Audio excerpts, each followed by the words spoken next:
World leaders are furious at the Trump regime and the United States, and they're also in disbelief, but also mocking what the United States has become. I want to let you know what world leaders are doing. Then I want to focus on how furious Canada is as well. And I talked about this yesterday, but I want to talk about it again. The Canadian European Union Joint Defense Pact that was arranged before the NATO summit and the import there.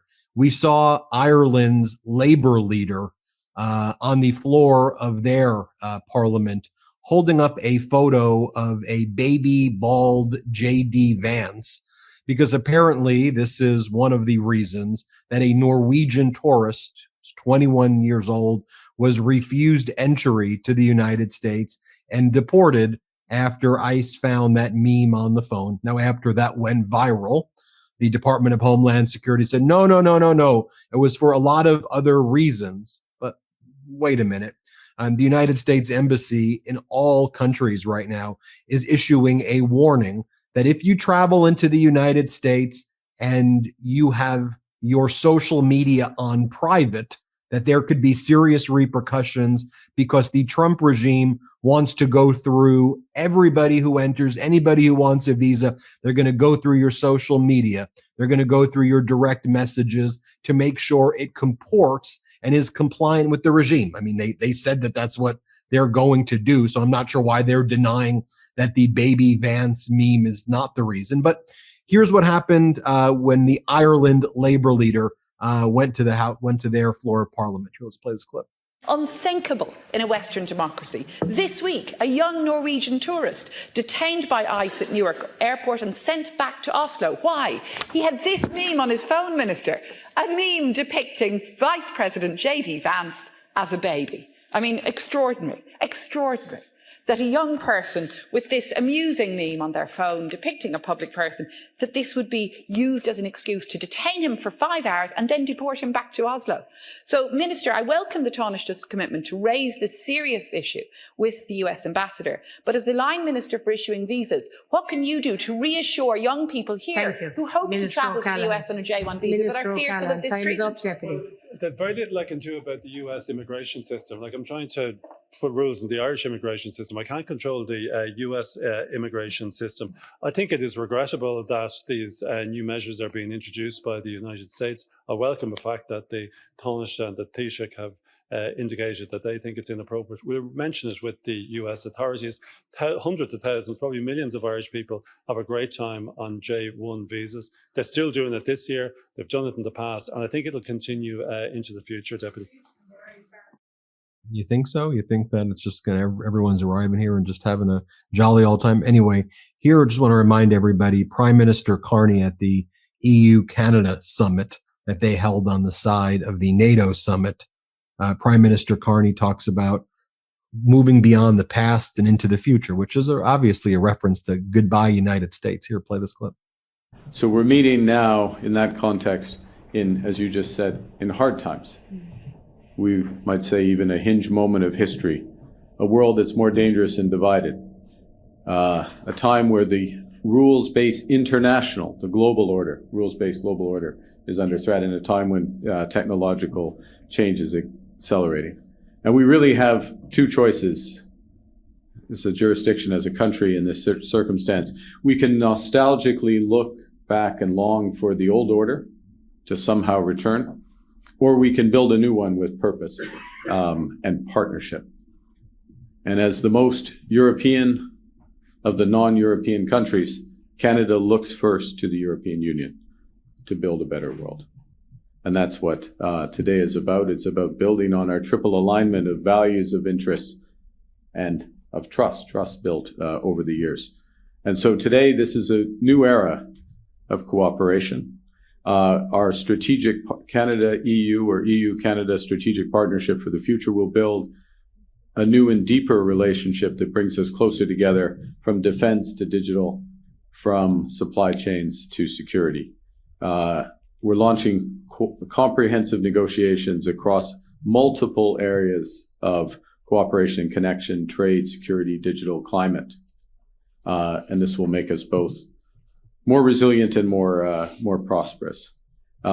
in many respects, what we're committing to from our perspective, Canada's perspective, is an ongoing process to an ever closer partnership that will bring our people closer together. Want to bring on former member of Parliament from Canada, Charlie Angus. Charlie Angus of the Resistance Tour, it's good to see you. I want to get your reaction. To what we just saw in Donald Trump's, whatever you want to call it, whatever that happened at NATO. Well, this week I think was extraordinary. I don't think it's being played up in the Canadian media because the significance of it seems to be missing people. So first off, we have Donald Trump showing up at NATO, refusing to commit to Article 5, which is the defense of countries under threat. And everybody knows who those threats are against Canada and Greenland. He says he's there and talks about Putin, which is completely undermining Ukraine. And then he goes and bombs Iran, totally blindsiding the allies. So we had two responses that are very indicative of the times when we had Mark Rutte, the NATO Secretary General, tweeting and sending out text messages about how extraordinary it was that Donald Trump basically unilaterally decided to bomb another country on behalf of Benjamin Netanyahu. And then he referred to Trump as daddy. I mean, whose daddy is this guy? That we are all sort of the bad children of Donald Trump. So I think that's left a really bad taste in the mouth of people who are like, Mark Rutte wants Canada to give 5% of our gross domestic product for him to decide about spending on military. So that was the one response. But you compare that to Mark Carney's meeting and public statements with the EU, it's extraordinary what they were talking about. First off, the EU didn't undermine or attack Canada for our commitments. We have provided more support for Ukraine per capita than anyone in the G7. We've been on the front lines in Latvia. But this wasn't just about defense.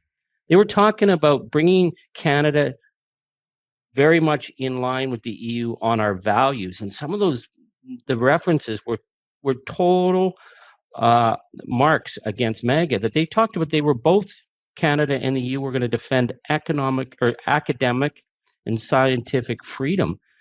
That's a message to all the scientists, the medical researchers, the academics who are being hunted down and chased out of universities by MAGA.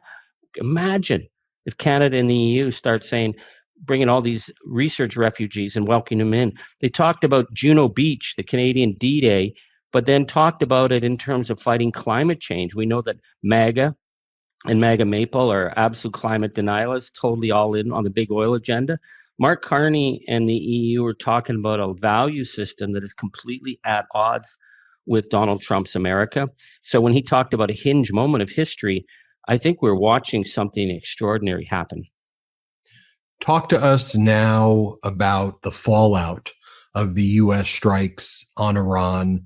You have Donald Trump declaring total obliteration, despite the fact that all of the intelligence in the U.S. from CENTCOM and from the Pentagon suggests to the contrary, that the objective was not achieved. And now Donald Trump is saying, if you say the objective was not achieved, you are attacking the fighter pilots who are getting very sad right now because you are being mean to them, as though the fighter pilots are there playing, please, please, don't be mean to me.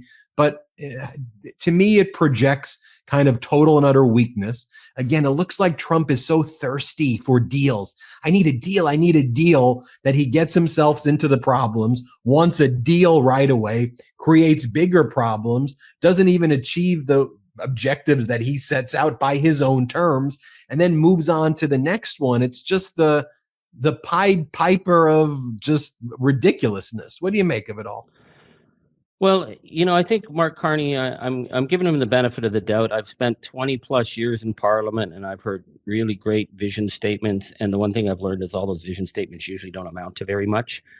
This seems to be different. I think in the kind of key language, when Carney and the EU talk about the international rules-based order, when they talk about the moral obligations of the West, I think what they're talking about is the fact that Donald Trump went all in on Benjamin Netanyahu's forever war. Benjamin Netanyahu is under indictment as an international war criminal, just like Vladimir Putin is.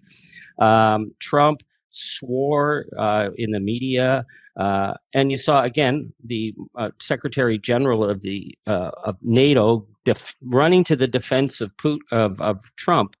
But what you see from Carney and their very careful language with the EU is that they don't want to be anywhere near this guy right now. The fact that he went and unilaterally bombed Iran and then panicked and did the General Taco and then demanded everyone stop fighting after he did this, after he declared regime change, shows the increasing instability in terms of how the United States is being looked upon. So everything that you saw in terms of the meetings with the EU and Carney was very much about, we've got to get out from under this guy. We've got to set our own terms. We're not going to do it in a way that we're going to publicly say that this guy is a dangerous, unhinged, narcissistic lunatic. But I think in terms of what the diplomatic language that's coming out right now from Carney in the EU is that they're done with this guy. They're done with having to placate and go along with and be happy sock puppets to irresponsible, dangerous international actions that could lead us into much, much more violent situations in an already violent region. So let's see where this goes. But I actually think, and again, I've never been known to suck up to government language, but when we talk about a hinge of history, we're actually on the hinge right now, and we are moving into a different era, and the United States is being left behind in a significant manner. So, Charlie, I always ask you this question when we wrap up these interviews, which is, we know the Trump regime has a whole team of people who watch this network. They've threatened us before. They'll threaten us again. Don't care. But if they're watching it, if Donald Trump's watching this right now, what's your message to him? Well, Donald, you've proven yourself. You're General Taco.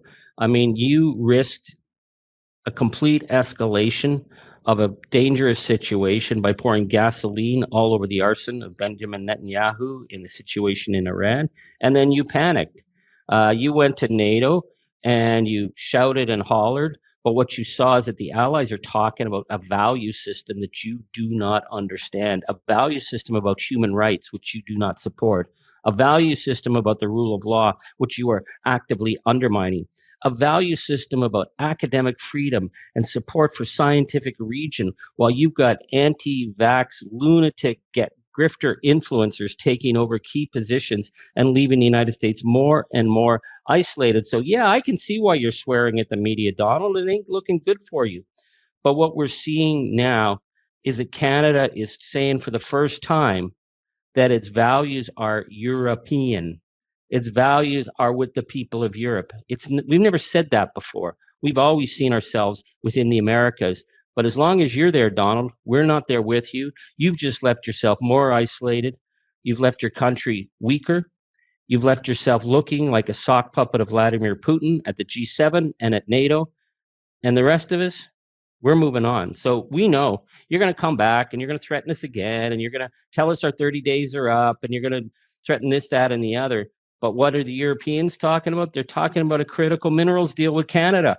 Yeah, you need critical minerals. They're talking about an expansive trade with Canada. Yeah, because we have allies over there, big economies, Germany, France, the UK, Norway, all ready to work together because we share values and you have no values. You know, when you say that, it gave me the chills, because that's exactly what this statement was.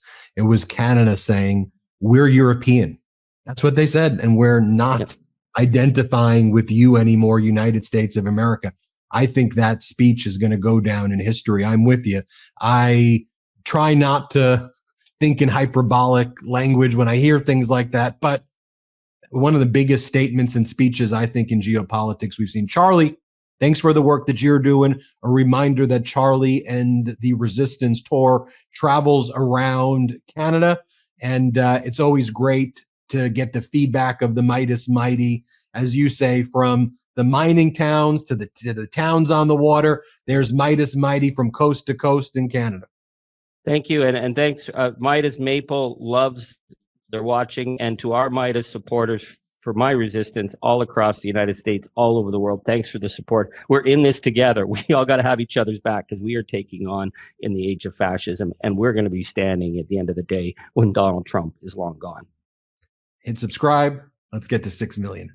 Can't get enough Meidas? Check out the Meidas Plus Substack for ad-free articles, reports, podcasts, daily recaps from Ron Filipkowski, and more. Sign up for free now at MeidasPlus.com.